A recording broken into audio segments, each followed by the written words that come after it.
महाराज मानव शरीर पाने के लिए देवता भी तरसते हैं, भागवत कथा सुनने के लिए देवता भी तरसते हैं, फिर भी उन्हें ये कथा सुनने का अवसर प्राप्त नहीं होता है। तो हमारे ऊपर भगवान की ये परम कृपा हुई, परम आशीर्वाद हुआ, जिसके कारण से आज हम इस पंडाल में बैठे हैं और कथा हम आपको सुना रहे हैं, आप लोग श्रवण कर रहे हैं।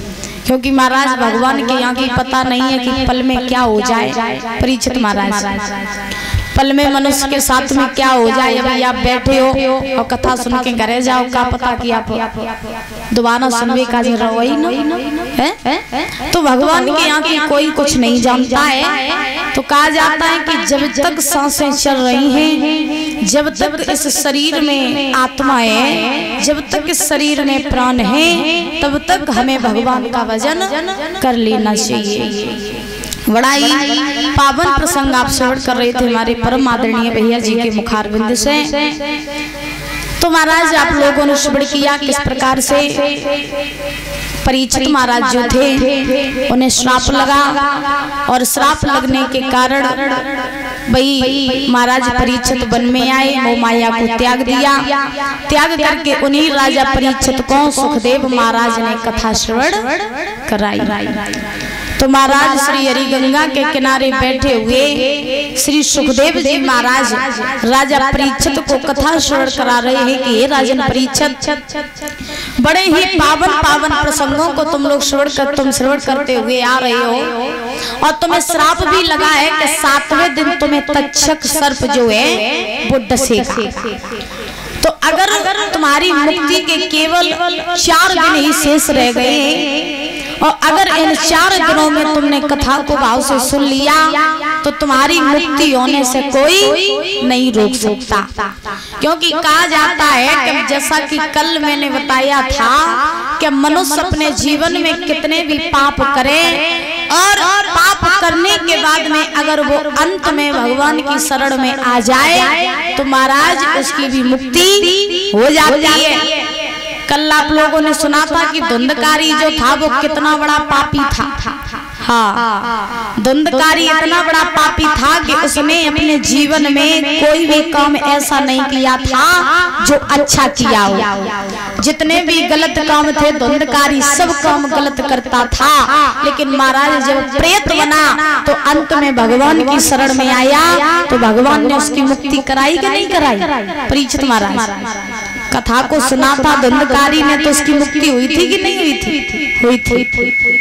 तो ये कथा हमें ये सिखाती है कि जीवन में कितने भी बुरे काम मनुष्य क्यों ना करे, और अंत में अगर भगवान की शरण में आ जाए तो उसकी भी मुक्ति हो जाती है। पहले तो हम कोई भी पाप करें ना, क्योंकि हमें खुद के अंदर इतना कंट्रोल रखना चाहिए कि जाने अनजाने में हमसे कोई भी भूल ना हो पाए। और बुजुर्गों, अगर अकस्मात या धोखे से अगर हमसे कोई भूल बन जाए या हमसे कोई गलती हो जाए, तो महाराज उस गलती का सुधार करने के लिए हमें भगवान की शरण में आ जाना चाहिए, तो हमारी वो सारी गलती माफ हो जाती है।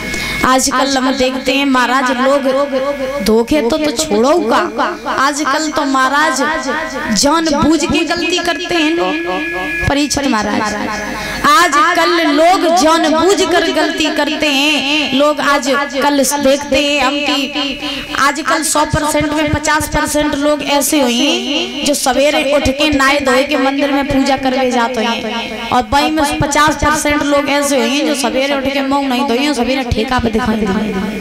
हाँ, सवेरे ठेका पे दिखाई दिए, जब में तो शराब पी के आए, तो महाराज कबू देखियो कि कोई व्यक्ति अगर शराब पिए होवे तो बाके पास में जाइयो तो ऐसो लगे कि जी प्रधानमंत्री होवे। हाँ, अगर कोई शराब पिए होवे और उससे बात करो तो फिर जे लगता है कि जी प्रधानमंत्री होवे। तो महाराज बताओ ये पाप नहीं है तो क्या है? और भैया के मुखारबिंद से आपने ये भी सुना था कि कलयुग के रहने के कितने स्थान हैं? 4। कहाँ कलयुग रहता है? जहाँ शराब पीती हो वहाँ कलयुग रहता है, जहाँ मांस खबता हो वहाँ कलयुग रहता है, जहाँ चरित्रहीनता होती है वहाँ कलयुग रहता है, जहाँ बेईमानी का धन आता हो वहाँ पर कलयुग रहता है। अब महाराज रोज रोज तुम शराब पियो, रोज रोज तुम मांस खाइयो, तो बताओ कलयुग कहाँ तक नहीं आएगा? और जिसके यहाँ पर कलयुग सवार हो जाता है, जहाँ पर कलयुग सवार हो जाता है वहाँ पर परीक्षित महाराज हमेशा विनाश होता है।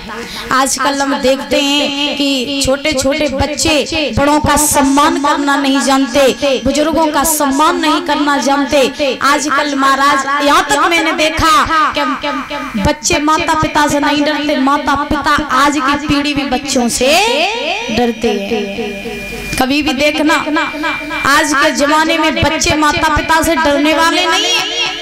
महाराज ना कोई सम्मान करना जानते हैं, ना बड़े बुजुर्गों का मान रखना जानते हैं। लेकिन ध्यान रखना, कितने भी बड़े हो जाओ, कितने भी बड़े हो जाओ, लेकिन जब तक आपके अंदर सम्मान करने की बुद्धि नहीं है, जब तक आप बड़ों का सम्मान नहीं करना जानते हो, तब तक आपका ये जीवन, ये शरीर आपका बेकार है। भगवान ने ये शरीर दिया है परीक्षित महाराज, तो भगवान ने कुछ ना कुछ कार्य करने के लिए हमें ये शरीर दिया है।